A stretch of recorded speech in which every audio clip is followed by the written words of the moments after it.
est-ce qu'en fin de compte, en créant cet État, c'est finalement l'état de pouvoir qui est intéressant? Moi, je pense que c'est un peu rattaché, un peu, comme dit les auteurs dont j'avais parlé, Locke, Spinoza, etc., que ce qui rattache, ce qui est remarquable dans l'état hébreu, était justement lié à une parole divine. Mais la parole divine, dans le sens philosophique du terme, c'est-à-dire la loi de Moïse, c'est-à-dire la loi, non pas la loi de l'épée et de la puissance, comme Rome, mais la loi de la pensée. De la loi aussi de l'échange, de la convivialité. On voit bien qu'ensuite, avec tous ces commentaires de la Torah, etc., c'est-à-dire qu'à chaque fois, il y a un truc, et on parle de ceci pour parler de ceci, et évidemment, quelle est la finalité? La finalité, c'est de penser, c'est de continuer à penser. Moi, la finalité, c'est pour continuer à penser. Parce que dès qu'on pense, qu'on continue à penser, on peut imaginer que l'histoire continue. Parce que la pensée, c'est pas seulement les faits qu'on touche, mais c'est aussi la pensée.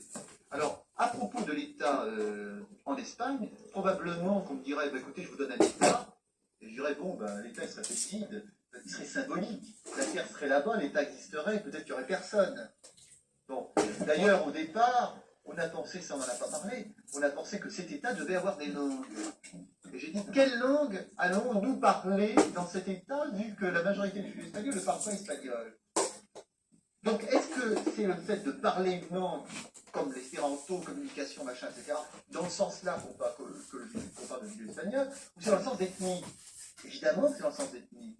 Et que il y a d'appartenance, et aussi de mentalité, et aussi de réflexion, c'est dans ce sens-là. Alors, j'avais dit, bon, ben, écoutez, théoriquement, voilà ce que nous allons faire. Dans ce pays, nous allons parler du espagnol, bien que je sais que la majorité ne parlerait pas du espagnol, puisque c'est une langue, pour qu'une langue fonctionne, il faut évidemment parler, il y en a très peu qui parlent. Mais elle serait symbolique, pourquoi pas?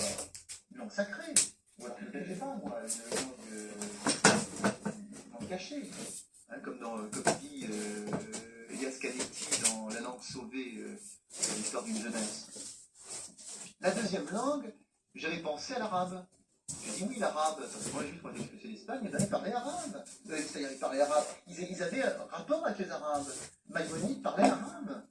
Il parlait aussi, il connaissait l'hébreu, et il parlait espagnol.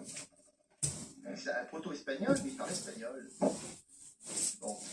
Et puis ensuite, il y a eu l'apport culturel de la société universelle, ou l'Empire ottoman, où l'ensemble des Juifs d'Espagne, pour ainsi dire, parlaient français.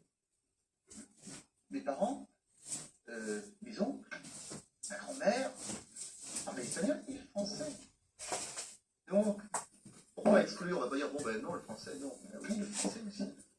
Et une quatrième langue qui serait l'hébreu. L'hébreu, comme langue sacrée, langue biblique, langue. Bon. 4 langues. Et je me suis dit, on va le faire sur le modèle suisse. Parce que les Suisses, ils parlent italien, ils parlent machin, pourquoi pas? Oui. Alors donc, on s'est posé une question là-dessus. On s'est dit, les 4 langues, ça va. Et alors on s'est dit, mais est-ce qu'on va accueillir aussi les non-juifs? Oui, on va accueillir les non-juifs. Pourquoi? Parce que si on fait un pays, c'est qu'on fait un pays qui est basé sur l'homme. C'est-à-dire qui est basé sur la loi naturelle de l'homme, sur la liberté de l'homme.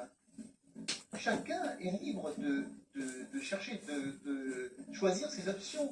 Un non-juif qui accepte de faire partie de la Jupagne, c'est déjà qu'il y a quelque chose. Son idée de faire partie de la Jupagne, de faire partie des valeurs, moi je ne vois pas l'inconvénient. Pas du tout. Donc, voilà mon État.